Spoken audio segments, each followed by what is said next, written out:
አሁን በቀጥታ የምናልፈው ከሀገር ውስጥና ከባህር ማዶ ወዳዘጋጀናቸው ዜናዎቻችን ይሆናል። ሀገራዊ ጉዳዮችን አስቀድመን እንጀምር። በሀገራዊ ጉዳይ ቀዳሚ አድርገን የምንመለከተው ኢትዮጵያ የአፍሪካ የሰው ሰራሽ አስተውሎት ኤአይ ማዕከል ለማድረግ ያለመው የፈጠራ ማዕከል ስራ ጀመረ። ኢትዮጵያ በአፍሪካ የአርቲፊሻል ኢንተለጀንስ ማዕከል ለማድረግ የሚከናወኑ ተግባራት ተጠናክረው ቀጥለዋል። ትናንት በአዲስ አበባ ዩኒቨርሲቲ ቅጥር ግቢ ውስጥ ስራ የጀመረው ኤአይ ዩኒፓድ የፈጠራ ማዕከልም የዚህ ትልቅ ራዕይ አካል መሆኑ ተገልጿል። የአርቲፊሻል ኢንተለጀንስ ኢንስቲትዩት ዋና ዳይሬክተር ዶክተር ወርቁ ጋችና እንደገለጹት ይህ አዲስ ማዕከል ኢትዮጵያ በቴክኖሎጂ ዘርፍ ካላት ምኞት ወደ ተግባራዊ ምዕራፍ መሸጋገሯን የሚያሳይ ነው ብለውታል።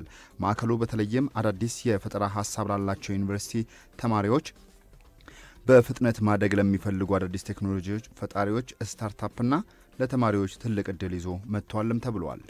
ዋና ዳይሬክተሩ አክለውም የማዕከሉ ዋነኛ ግብ ወጣቶችን ከስራ ፈላጊነት ወደ ስራ ፈጣሪነት እንደዚሁም ከቴክኖሎጂ ተጠቃሚነት ወደ ቴክኖሎጂ አምራችነት ማሸጋገር መሆኑን ገልጸዋል። ይህ የፈጠራ ማዕከል በኢትዮጵያ አርቲፊሻል ኢንተለጀንስ ኢንስቲትዩት በአዲስ አበባ ዩኒቨርሲቲና በተባበሩት መንግስታት የልማት ፕሮግራም ዩኤንዲፒ የተገነባ መሆኑም ተገልጿል። ኢትዮጵያ በአሁኑ ወቅት በታዳጊ ቴክኖሎጂ ዘርፍ በአፍሪካ ተደማጭነት ካላቸው ግንባር ቀደም አገሮች ተርታ መሰለፏም በመርሃ ግብሩ ላይ ተገልጿል። በሌላ ዜና የብልጽግና ፓርቲ ለሰባተኛው ሀገራዊ ምርጫ የሚጠቀምበትን ማኒፌስቶና ምልክት ይፋ አደረገ። የብልጽግና ፓርቲ ለሰባተኛው ሀገራዊና ከተማ አቀፍ ጠቅላላ ምርጫ የሚወዳደርበትን ማኒፌስቶና የስንዴ ነዶ ምልክት በአዲስ አበባ ደረጃ ይፋ ማድረጉን ከንቲባ አዳነች አቤቤ አስታወቁ። ከንቲባዋ ፓርቲው ቃሉን በመፈጸም ህዝቡን የሉዓላዊ ስልጣን ባለቤት ማድረጉ እንደሚቀጥልም ገልጸዋል።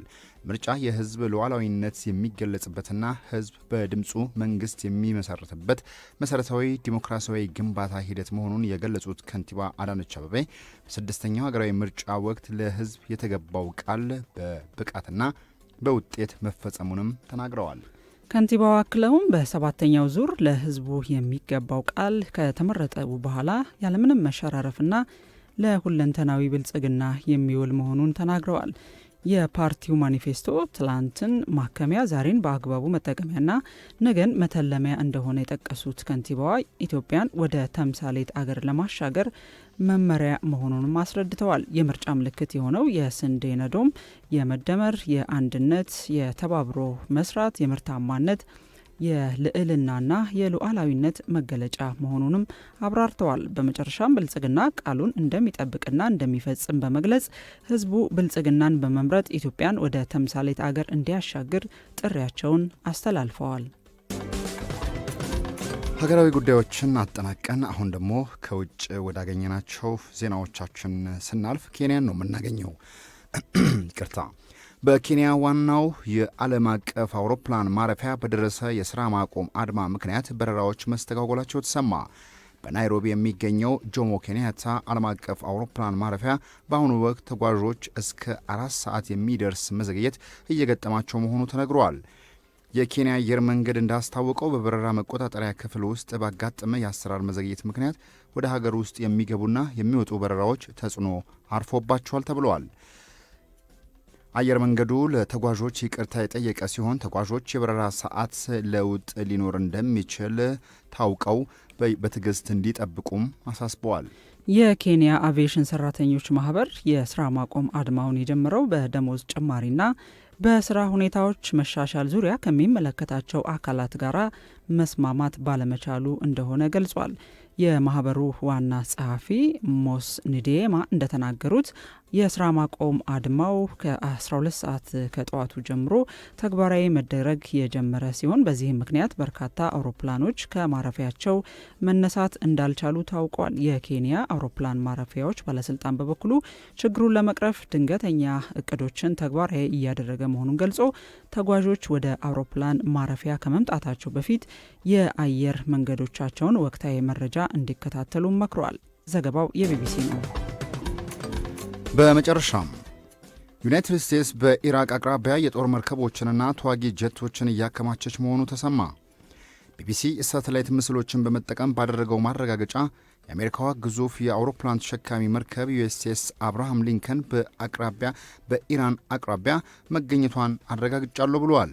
ዋሽንግተን በኢራን የኒውክሌር መርሃ ግብርና በቅርቡ በሀገሪቱ የመንግሥት ተቃዋሚ ሰልፈኞች ላይ በተወሰደው እርምጃ ምክንያት በሀገሪቱ ላይ የምታደርገውን ጫና በቀጠለችበት ወቅት ነው ይህ እንቅስቃሴ የተመዘገበው። የአሜሪካና የኢራን ባለሥልጣናት በስዊዘርላንድ ሁለተኛ ዙር ንግግር ሊገናኙ ቀጠሮ መያዛቸውን የቢቢሲ ዘገባ አስታውሷል።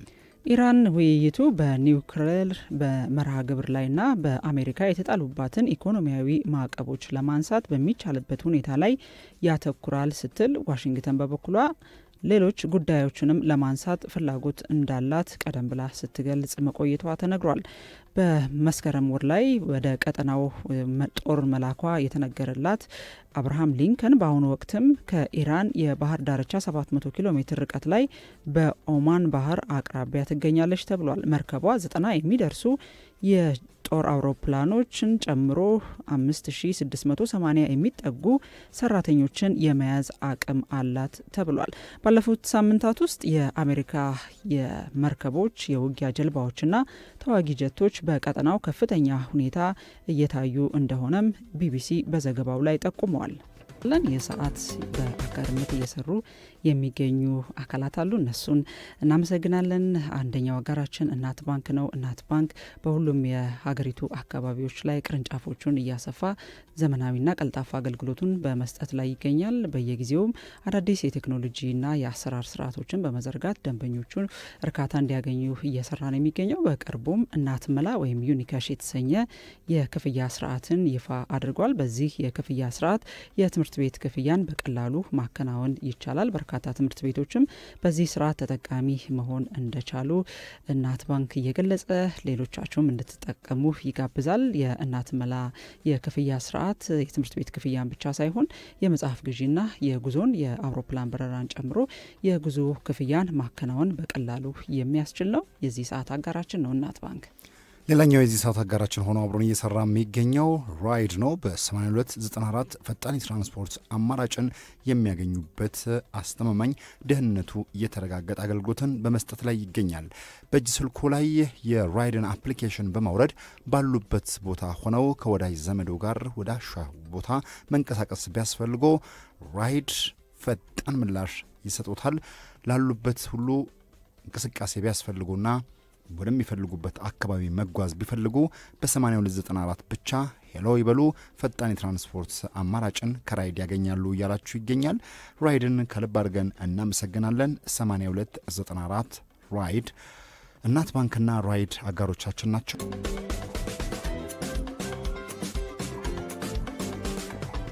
የሰዓቱ ወጃውን ተከታተልን፣ መልእክቶችን አድምጠን ነው የተገናኘ ነው። አህመድዲን ሸረፋና ቆንጅት ተሾመ አብረናችሁ ቆይታ እያደረገን እንገኛለን። ዕለተ ማክሰኞ የትርታ ቁርስ መሰናዷችንን ነው በመከታተል ላይ የምትገኙት። አሁን በቀጥታ የምናልፈው ከሀገር ውስጥና ከባህር ማዶ ወደ አዘጋጀናቸው ዜናዎቻችን ይሆናል። ሀገራዊ ጉዳዮችን በማስቀደም እንጀምራለን። 7ኛው ሀገራዊ ምርጫ ነጻ ፍትሐዊና ገለልተኛ ሆኖ እንዲጠናቀቅ ዳኞች ሚናቸውን በአግባቡ ሊወጡ እንደሚገባ የኢትዮጵያ ብሔራዊ ምርጫ ቦርድ ሰብሳቢ መላትወርቅ ኃይሉ አሳስበዋል።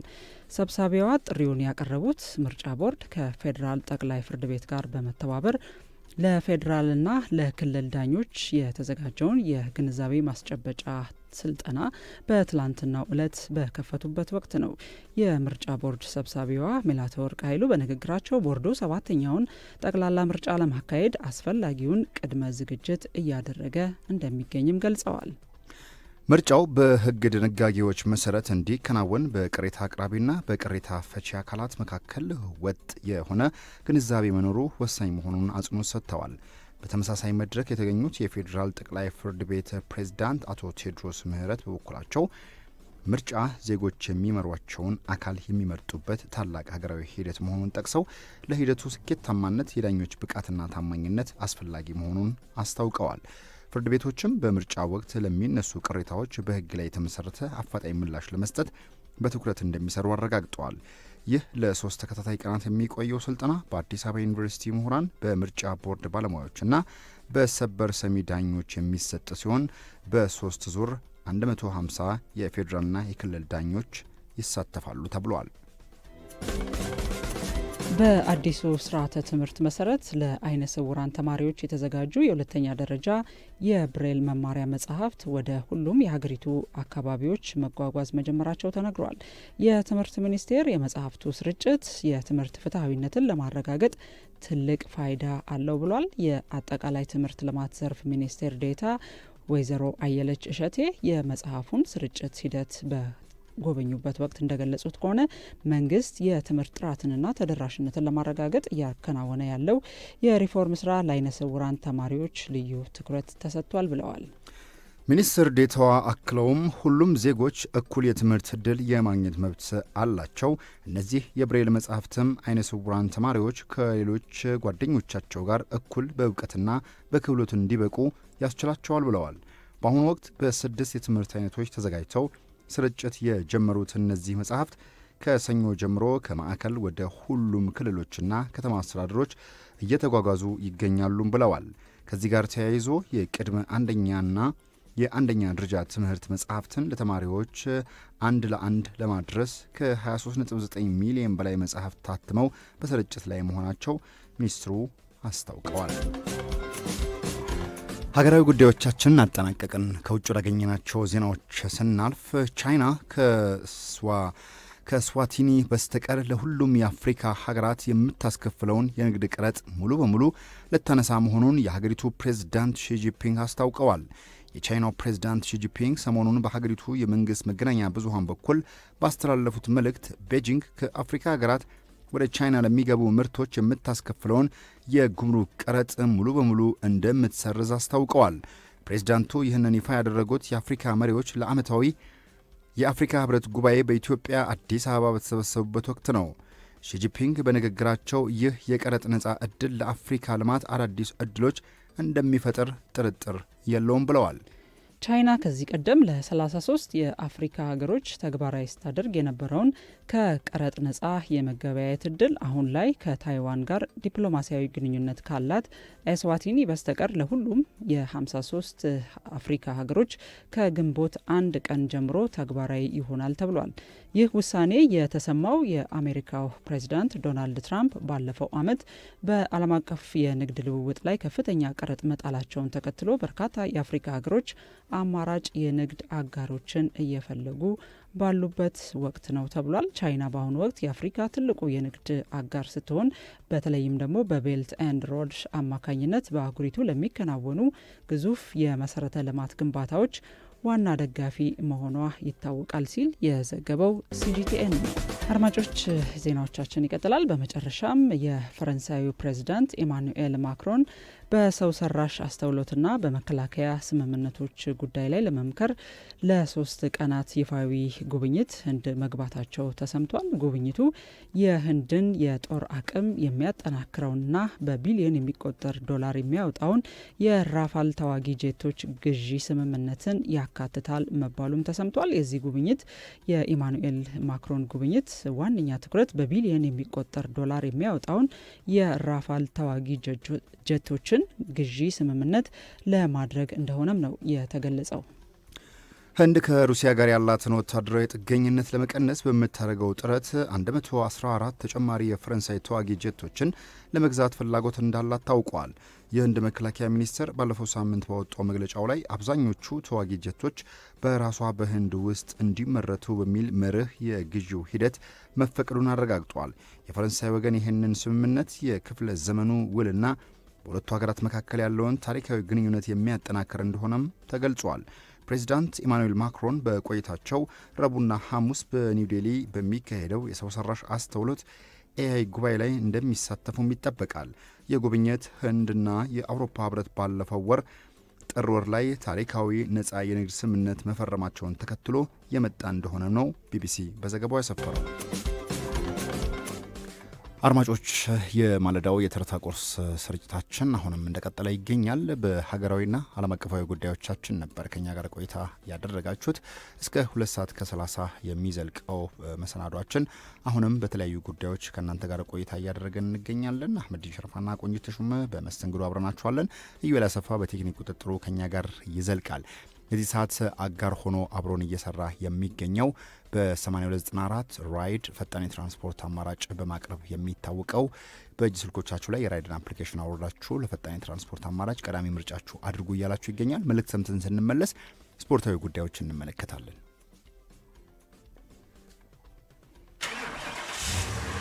ካሰቡበት ለመድረስ ውጥኖን ለማሳካት በመንገዶ ሁሉ አብሮት የሚጓዝ ብርታት፣ እምነትና ጽናትን የሚያጎናጽፈው ራይድ ብዙዎች ምርጫቸው አድርገውናል፣ ተደስተውብናል። ራይድ የጊዜ ጉዳይ ተመልሶ አይመጣምና ጊዜውን በአግባቡ ተጠቅመው ያሻውን ይከውኑ። ራይድ ዋጋችን ፍጹም ተመጣጣኝ፣ ነገን ለማየት የደህንነት ጉዳይ ወሳኝ ነውና ከምንም በላይ ለደህንነትዎ እንጨነቃለን።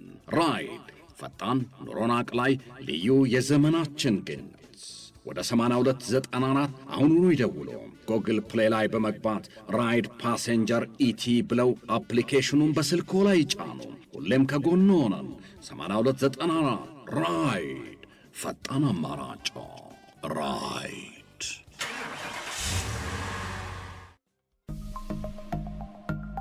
ዶባ ቢሻንን ክብል ከዶባ ኢንዱስትሪያል ትሬዲንግ ለሰው ልጆች ሕይወት የሆነው ውሃ በተፈጥሮና ሰው ሰራሽ ምክንያቶች በቀላሉ ይበከላል። ድርጅታችን ዶባ ኢንዱስትሪያል ትሬዲንግ ውሃን ከበካይ ተህዋሲያን የሚያጸዳ ሀገር በቀል መፍትሄ ይዞልዎት መምጣቱን ሲገልጽ በታላቅ ደስታ ነው። ዶባ ቢሻንን ክብል የምግብና የፋርማሲ ደረጃ ካላቸው ግብአት የተሰራ ሲሆን ብቃቱና አስተማማኝነቱ በኢትዮጵያ የምግብና መድኃኒት ባለስልጣን ተፈትሾ የምርትና የገበያ ፍቃድ አግኝቷል። ስለሆነም ብቸኛ የሽያጭ ወኪሉ በሆነው ቢሻንጋሪ ፒዩሪፊኬሽን ኢንዱስትሪ በኩል ያገኙናል። ዶባ ቢሻንን ክብል ወኪል ሆኖ ለማከፋፈል በስልክ ቁጥር 0911 31 935 ወይንም በ0911 22 86 28 ላይ ያገኙናል። ዶባ ቢሻንን ክብል ሀገር በቀል የጤና መፍትሄ በሀገር። መልእክት አድምጠን ተመልሰን ተገናኘን።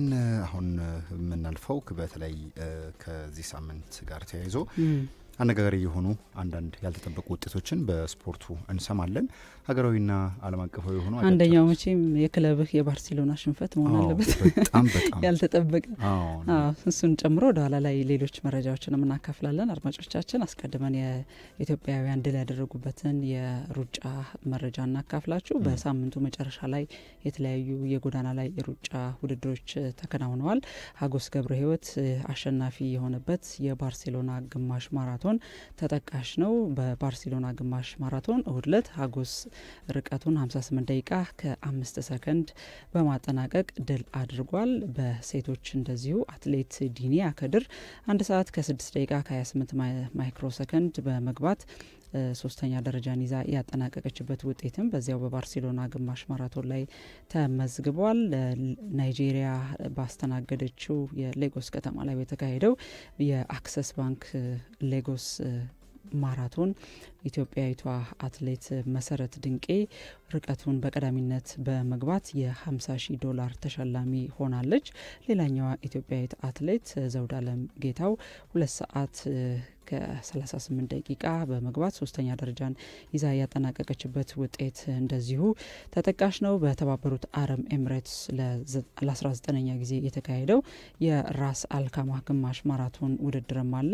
ኢትዮጵያዊቷ አትሌት አስማረች አንለይ ድል ያደረገችበት ውጤት የተመዘገበ ሲሆን ርቀቱንም 1 ሰዓት ከ7 ደቂቃ ከ21 ሰከንድ አጠናቃለች። መልክናት ውዴ ደግሞ ሁለተኛ ደረጃን ይዛ ነው ያጠናቀቀችው። በወንዶች የተካሄደውን ፉክክር የኬንያው አትሌት ጂኦፍሪ ካምወርወር አንደኛ ሆኖ አጠናቋል። የኢትዮጵያዊ አትሌት ጀማል ይመር 4ኛ ደረጃን ይዞ ያጠናቀቀበት ውጤትም እንደዚሁ በዚሁ በራስ አልካማር ግማሽ ማራቶን ተመዝግቧል።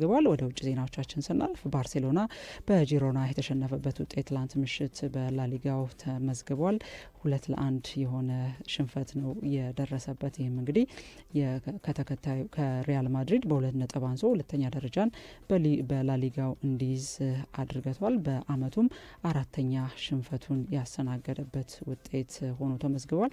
ቀጣይም እንግዲህ የማድሪድ ግዝካሴ የሚያቆመው የሚገኝ አይመስልም። በዚህም የተነሳ ፉክክሩ እንደዚሁ ተጠባቂ እንዲሆን አድርጎታል። ትላንት ሌላ የተካሄደ በኤፍኤ ካፕ 4ተኛ ዙር የመጨረሻ ጨዋታ ብሬንትፎርድ ማክስፊልድ ታውንን በማሸነፍ ወደ ቀጣዩ ዙር ያለፈበት ውጤት እንደዚሁ ተመዝግቧል።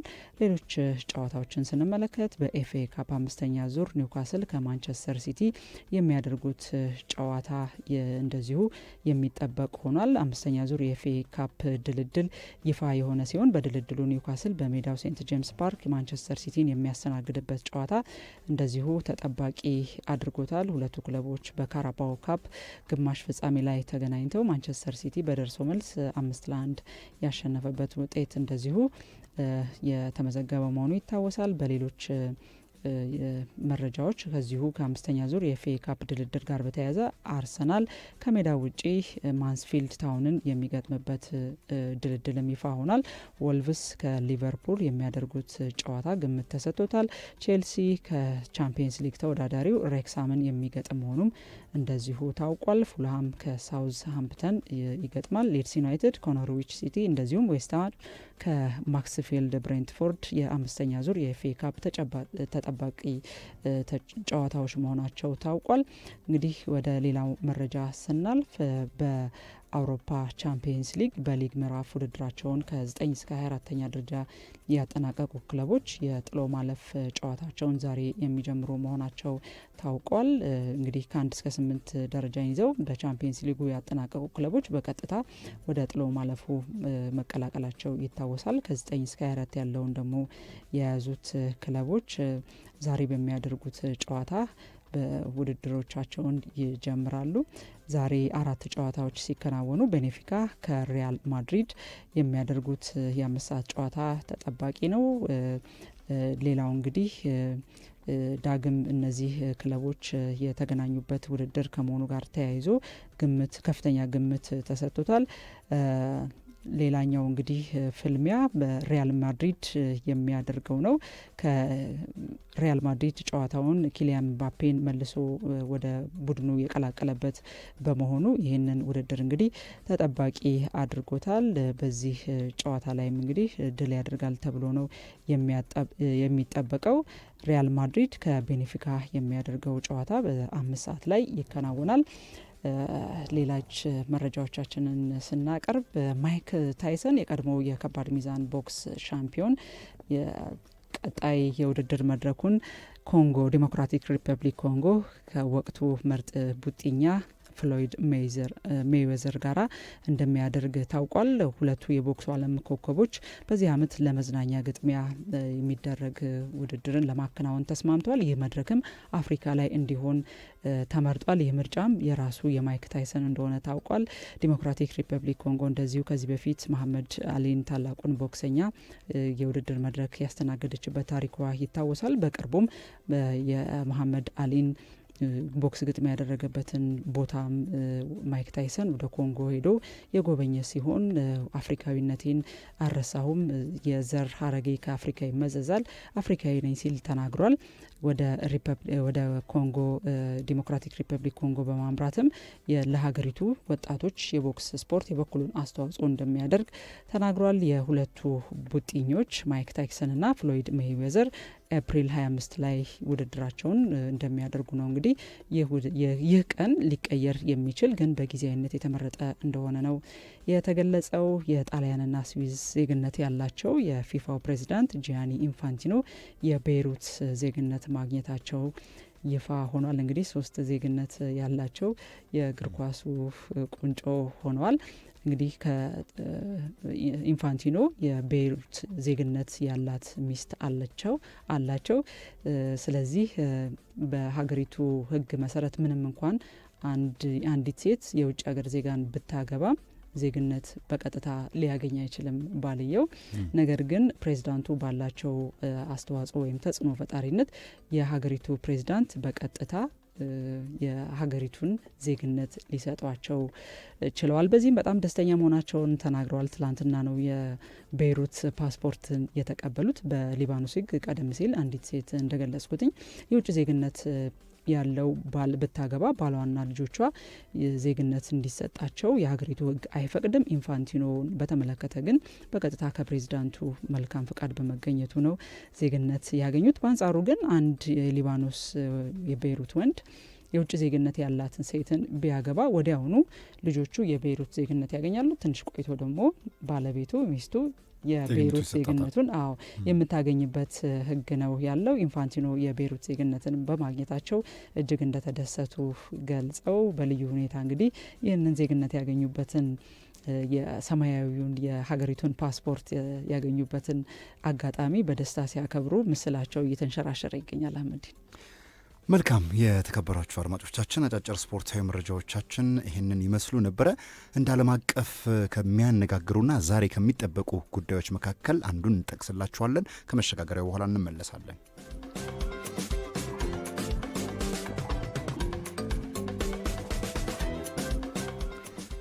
ተመለስን። ውድ አድማጮች ዛሬ በስዊዘርላንድ ጄኔቭ የኢራንና የአሜሪካንን ጉዳይ የሁለተኛውን ድርድር ሂደት የተመለከቱ ነጥቦችን ዓለም በትኩረት የሚጠብቀው ጉዳይ ነው።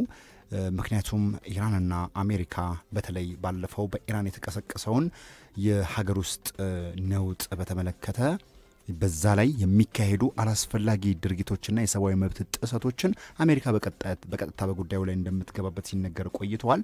ያ ሳይሆን ቀረና ኢራናውያን የእኛን ጉዳይ እኛ እንፈተዋለን በሚል በፈለጉትና በሚያዋጣቸው መንገድ ሀገራቸውን የሚመሩበትን ስርዓት መከተላቸው አሜሪካንን አስቆጥቶ ታላላቅ የተባሉ እንደ ዩኤስኤስ አብርሃም ሊንከን ግዙፍ የጦር መርከቦችን ጨምሮ ሌሎችም ተከታይ የሆኑ መርከቦች በአካባቢው ሰፍረዋል። አንዱ የጦር መርከብ ከ60 በላይ የጦር አውሮፕላኖችን በመጫንና ሌሎችም ተተኳሽ የኤሌክትሮኒክስ መሳሪያዎችን ተገጥሞላቸው ነው አካባቢው ላይ የሰፈሩትና ይህም በዓለም አቀፍ የቀጠናዊ ጉዳይ ምናልባትም በዙሪያ የሚገኙ በኢራን የሚደገፉ ኃይሎችን እንደ ሂዝቦላ የሐማስ ሌሎች አመራሮችንና በሁቲ አማጽያን የሚደገፉ በኢራቅ የሚገኙ የታጠቁ ኃይሎችም ይህንን ጦርነት እንደሚቀላቀሉት ሲዝቱ ቆይተዋል። ኢራንም መቼም ጦርነቱን እኛ ባንጀምረውም እጃችንን አጣጥፈን አንቀመጥም የሚል ምላሽ በሀገሪቱ ፕሬዝዳንትና እንዲሁም ደግሞ በጠቅላይ መሪው ሲነገር ቆይተዋል። ነገር ግን በኦማን የተጀመረው ድርድር ውጤት አላመጣም። አሁን በጄኔቭ ስዊዘርላንድ የሚደረገው ድርድር ኢራን በቀጥታ በዚህ ድርድር የአሜሪካው ፕሬዚዳንት ዶናልድ ትራምፕ ተጠይቀው ነበረ። ምን ይጠብቃሉ? መልካም ድርድር ይሆናል። ኢራን ጠንካራ ተደራዳሪ ነች፣ አሜሪካንም እንደዛው። ይህ ካልሆነ ግን ጥሩ ነገር አይጠብቀንም። ስለዚህ መልካም ድርድሮች ይኖሩናል ብለው ተናግረዋል። የኢራኑ የውጭ ጉዳይ ሚኒስተር አባስ አራግቺ በበኩላቸው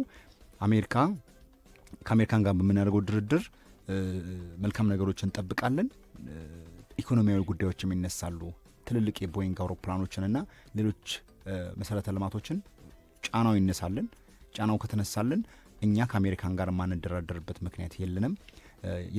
በዋናነት የማዕቀብ ጫናዎች መነሳት አለባቸው የሚሉ ሀሳቦች ተነስተዋል። ከዛ ባለፈ ግን በማዕድን ዘርፍ፣ በኢነርጂ ዘርፍ አሜሪካን ባለሀብቶች እንዲሳተፉ የቦይንግ አውሮፕላንን በመግዛት ቴክኖሎጂ ማሳደግና ወደ ዘመናዋ ወደ ኢኮኖሚዋ ለመመለስ ትፈልጋለች። እነዚህ የድርድር ጉዳዮች በጄኔቭ ይነሳሉ። በዚህ ጉዳይ እስራኤል አንድ ሀሳብ አቅርባለች። ኢራን በድርድሩ መካከል ያላትን ወደ 45 በመቶ ወይም ደግሞ እስከ 50 በመቶ የሚጠጋውን የዩራኒየም ንጥረ ነገር አሳልፋ መስጠት አለባት። የባላስቲክ ሚሳኤል ግንባታዋንም ማቆም አለባት። ይህ ሊካተት ይገባል ሲሉ የእስራኤሉ ጠቅላይ ሚኒስትር ቤንጃሚን ኔታንያሁ ይህንን ጉዳይ ወደ ትራምፕ ሀሳብ ሰደውላቸዋል።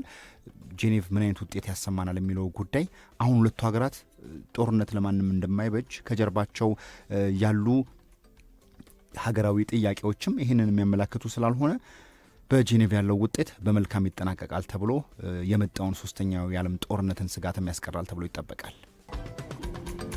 ማለዳ 12 ሰዓት ተኩል የጀመረው የትርታ ቁርስ መሰናዷችን አሁን የመጨረሻዎቹ ደቂቃዎች ላይ ይገኛል። ብርቱ ቀንን አስቀድመን የአየር ሁኔታን የተመለከትንበት የመዳረሻ ከተማን ጉብኝት ያደረግንበት ዕለታዊው የመዳረሻ ከተማ ጉብኝት ዝግጅታችንም እንደዚሁ አዲስ አበባ ላይ ያሉ የጎብኚዎች መስህቦችን አስተዋውቋል። የቴካፕ መሰናዶ የሶሻል ሚዲያ አልጎሪዝምን የተመለከተ እንደዚሁም ዳሰሳ ደግሞ ሀገራዊ ምርጫን አስመልክቶ ተፎካካሪ የፖለቲካ ፓርቲዎች እያደረጉ ያለውን ዝግጅት የተመለከተ መሰናዶ አቅርበናል። በየመሃሉ ሙዚቃና መረጃን በሙሉ ሰዓት ደግሞ የሀገር ውስጥና የባህር ማዶ ዜናዎችን በማቅረብ ዝግጅታችንን አጠናቅናል። አብራችሁን ስለነበራችሁ ከልብ ነው የምናመሰግነው። ጎኝት ተሾመና አህመዲን ሸረፋ አብረናችሁ ስንዘልቅ ቴክኒኩን በመቆጣጠር ዩኤል አሰፋ አብሮን ነበር። ፕሮግራሞቻችን ጆሮ ገብ እንዲሆኑ ሲኒየር የፕሮዳክሽን ባለሙያ ብርክቲ ገብሩ ተጠባባቸዋለች። እኛ ትርታ 600 ላይ ዳግም እንጠብቃችኋለን። ቀናችሁ ያማረና ደስ የሚል እንዲሆን ተመኘን። ጤና ይስጥልን።